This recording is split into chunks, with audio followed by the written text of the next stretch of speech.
So launch controls, you pedal up for yes, and then you've got to mash the accelerator for like 4,000 revs. Holy shit!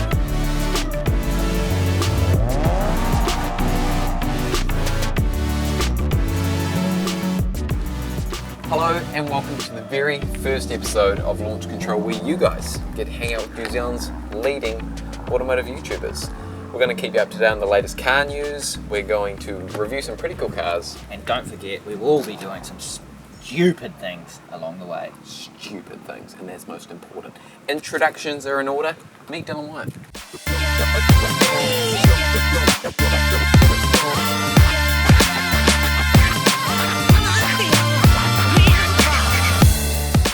Hello guys, it's great to be here. I cannot wait to begin. He's so happy about it. This is Ruben Mars. G'day.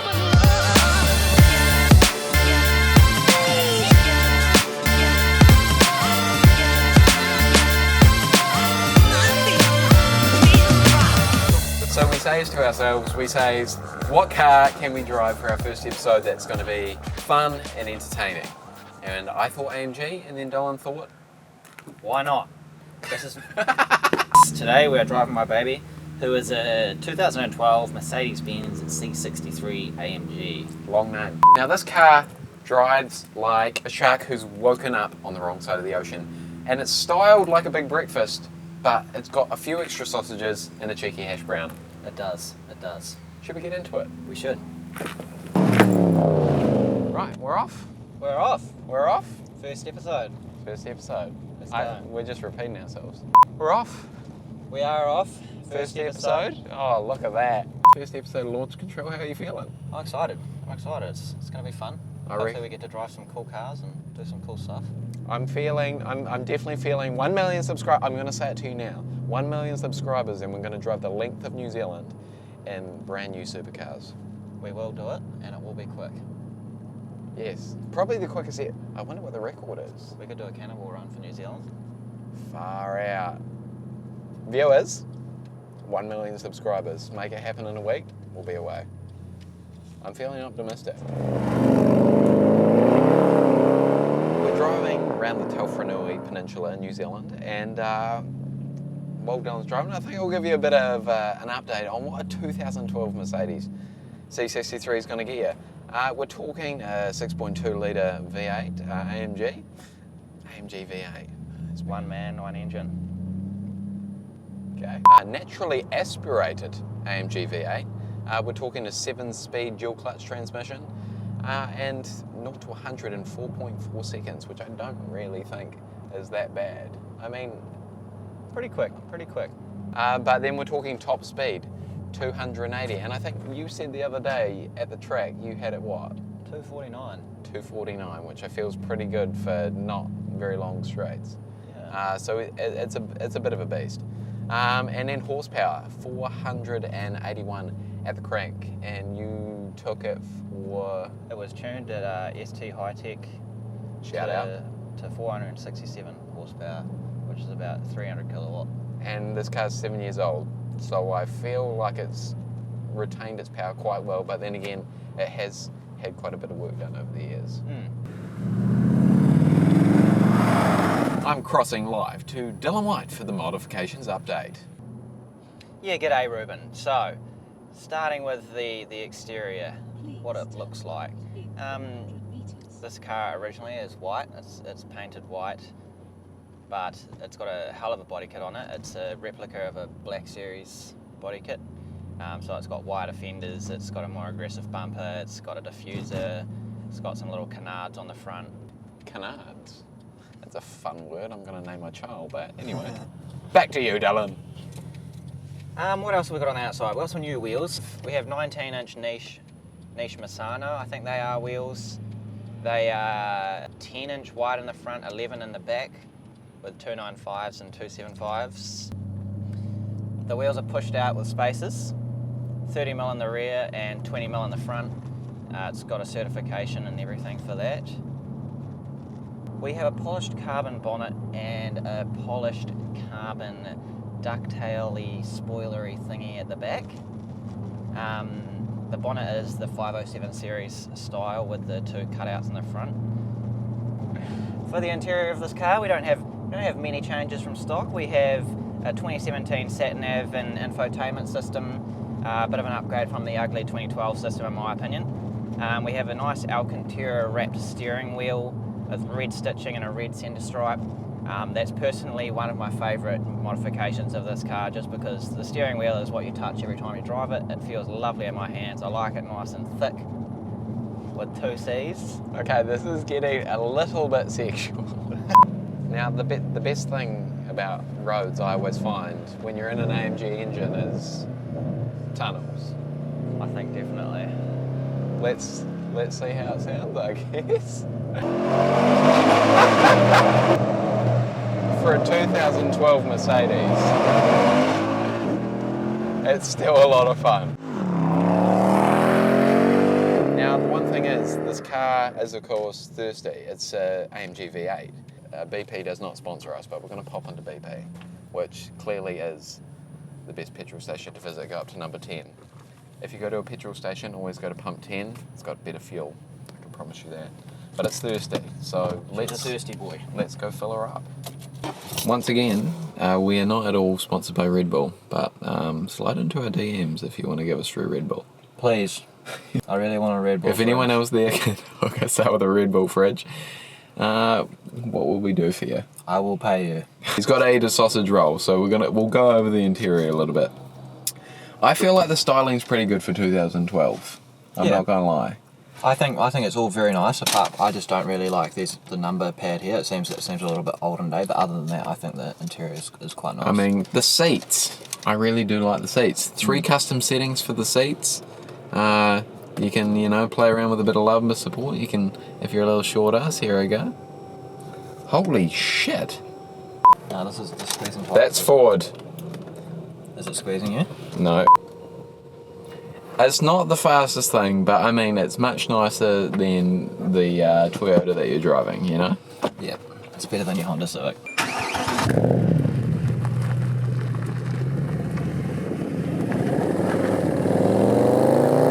And what's it going to cost? How much would you expect to pay for this car? Don't answer, because I'll tell you right now, this isn't an infomercial. Anywhere from 50 grand, we're talking 2012, and it could go upwards based on modifications and kilometres it's done. I think that's a brilliant time to move on to, I'm not going to lie to you, modifications and talking all the numbers and talking about, I don't know, carburetors and alternators, that's not really my thing. That's more, this young fella, he knows more. But when it comes to just looking at something and saying that looks nice, we're over on my side. Now, talking about styling, and I really want to talk about the comparison from this C63 to the 2019 C63S, because I like this more. Even the standard shape of this car, I literally prefer it to the newer version, and that might be an unpopular opinion. Let us know in the comments, but this body shape is so much more bulky, and I feel like the lines and edges are more flat and like sudden. Definitely more of a German muscle car vibe. Yes, exactly. That's exactly what it is. The 2019 version, I like that curved boot. I really don't like it. There's things on even my cars that I think, I love this whole car, but there's this one part of the body which I'm never too fond of. But when it comes to C63s, I feel like definitely they've improved how C63 handles and drives and the internal features. But this car's styling, even if you took off the body kit, I think is slightly superior, is more like a Lamborghini in terms of styling. Yeah, more and aggressive. the newer one is more like a Porsche, a bit more reserved and rounded. Yes, I can agree with that. And since this is the first episode of Launch Control, I think it's worthy to point out that you don't normally have a dirty moustache. Definitely worthy to point out. I got a few too many of those little tickies. He's a big fan of the police. I love him. He had to go get his license photo retaken. So he was like, for the next 10 years, I'm going to have a dirty mo on my license. I had a nice little pedo smile too, so it's going to be quite a laugh. We'll see if he holds it for another episode or not. I think it's quite memorable. That might be his thing. Please take the seat. I'd say 1,000 likes on this video, he'll keep it for a year. I would. I genuinely would. Tell your mum, tell your dad, and tell grandma, because this is definitely her kind of channel. Take the Yes, second get grandma involved. She wants to know about the C63. Honestly, if there's any grandmas watching, drop a comment in the comments, and we'd love to take you for a drive in this car.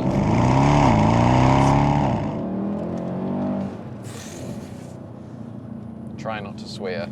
So this car is comfortable. Nice comfy seats, like we say, they hug you. It's good for a daily drive, and it's also got a range of modes that help out with that. You've got comfort, or as Dylan likes to call it, Civilized mode. civilized mode. Did you see the title? Yes. Now, we're on a country road. If you're a driving enthusiast, what are you going to go to? Sports mode. And what does sports mode do, Dylan? Sports mode lets us hold the gears a little bit longer, rings out the gears, lets us get a little bit more of RPM. And sports mode also lets us go into first gear. So comfort mode holds us in second gear at traffic lights and things like that, unless you're on a steep incline. So I like sports mode because of that, because I like to have the get up and go of first gear. I think we all do like sports mode, but it also offers Sports Plus, which, according to Mercedes, gives you the best driving experience, especially if you want to drive hard, which is pretty much the definition of Dylan White. Yes, we love driving hard. On the track, I would definitely be in sports plus mode and letting loose. And then we do have one more mode, which is M, which is for mature audiences only. And if you want the benefits of sport, but you want to change gear yourself, we are talking a drop into M mode. First drive and launch control, here we go. I think seatbelt might help. It will. A lot of, oh my goodness. Listen to it. It's like, I feel like now's a good time to, we're gonna do this every car review, spirit animal. I really feel like, given the noise that this modified C63 makes, I think it sounds like a post-pubescent screaming goat. A screaming goat.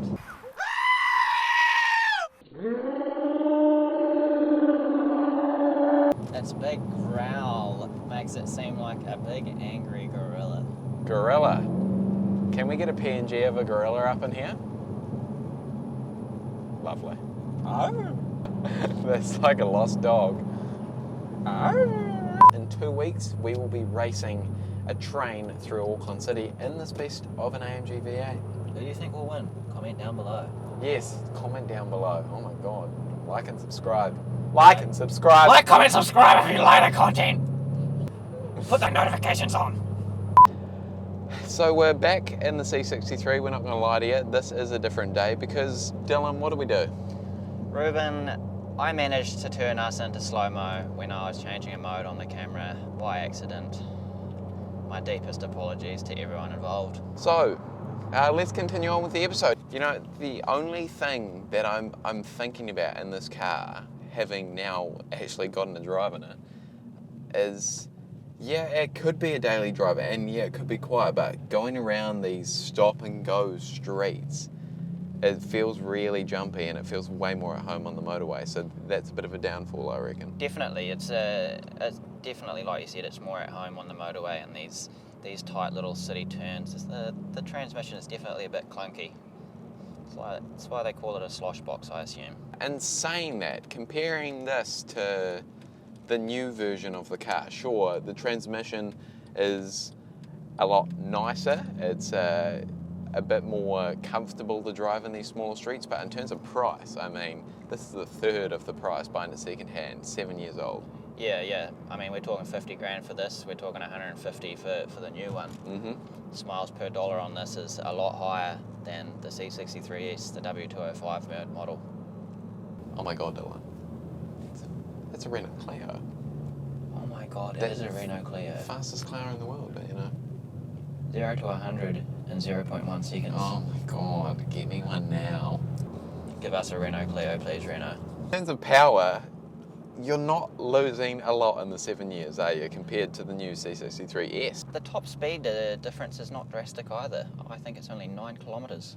9 kilometres an hour. I mean, if you have 9 kilometres less, and let's be honest, when are you ever going to have it up to the top speed? And I've never. You're losing 0.7 of a second to get you up to 0 to 100 or 0 to 62 miles per hour. I mean, for you American folk. And what are you saving? 100 grand. It's kind of looking like a no-brainer. I mean, if you're rich and you have got that extra bit of a drive to the motorway, definitely consider new, because the transmission is better. But I mean, Double clutch. that's what you Come a long expect. way. AMG outdoes themselves every time they bring out a model, so of course everything's going to improve. Hurry up! It's rain! Go! You have a serious amount of road rage, but I feel like I want to try it here. I'll give it a little go. Oh you little chubby, why don't you shove a flat in your and then raise it and salute trees, because you're a Now, every car that we review in Launch Control, we needed a rating system to compare it to other things that we drive. So we came up with a Keith scale. Every time we review a car, we're going to give it a score out of 7 Keiths. Keith being an acronym. Dylan, do you want to run us through what Keith means? Absolutely. I'm sure you guys are chomping at the bit to know what Keith means. So we have K for would you keep the car? E for enjoyment. Is it enjoyable? Is it fun to drive? Does it put a smile on your dial? Yes. I for is it fast? Has it got plenty of horses? Which we just heard, it does have a few horses. Woof. Oh, We that's not a have- horse. And T for the design. Is it beautiful to look at? Do you like the way it looks? Has it got nice lines? We have H for how comfortable. Is it practical? Can you take the kids to school? Can you pick up the groceries? Can you have a dog in it? That's very important. You can, but I like to not. The question on everyone's lips, of course, is what does the 2012 C63 get on the Keith scale? Dylan, big announcement, please. Well, we have given this car 4.5 out of 7 Keiths. Which I think is pretty good for a 7-year-old car, and that just reflects our enjoyment of it. And the short time that we've had in it across 2 days, thanks to Dylan's mishap, Oh well. I have thoroughly enjoyed this car, and I feel like I'm falling more and more in love with it. And sure, it's got problems, but problems come with age, I find. Definitely they do. And I'd have this car. I'd drive this car. I'd have it as a daily.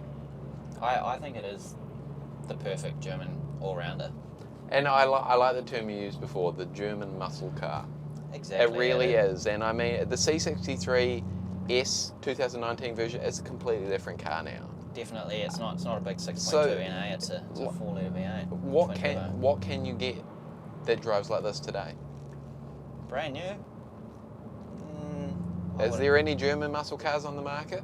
I can't think of any, to be honest. No, I can't So think of any. this really is something special. Something to behold. And if you have 50 grand, don't worry about the mortgage. Get into that Bitcoin wallet. You know? It's a nice little launch. Well, thank you everybody for joining us on this lovely episode today. It has been a pleasure to review this car for you guys. It's been a milestone. First episode, first review, and many more to come, of course. I can't wait to look back on this in a year and laugh at myself. So don't forget, within 3 episodes, if we don't get those 1,000 likes, Dylan's going to chop it off. To be honest, if we don't get them, I don't know if I would be that pissed. I've got nothing against a dirty mo. I think the massage will stay, guys. But I have faith. will people take us seriously? Possibly Let not. us know in the comments. Apart from that, let us know of any cars you think we should be reviewing, news we should be covering, or stupid challenges we should be doing. And we've got the train one coming up. And next week, what do we got up next week, Dylan? Next week we have a new interesting take on the news, the car news. I'm looking forward to it. Car banter with my favourite car friend. It's going to be good. I'm looking forward to it. But for now, I've been Dylan White. And I've been Ruben Mars. Thank you very much for joining us, guys. See you next week.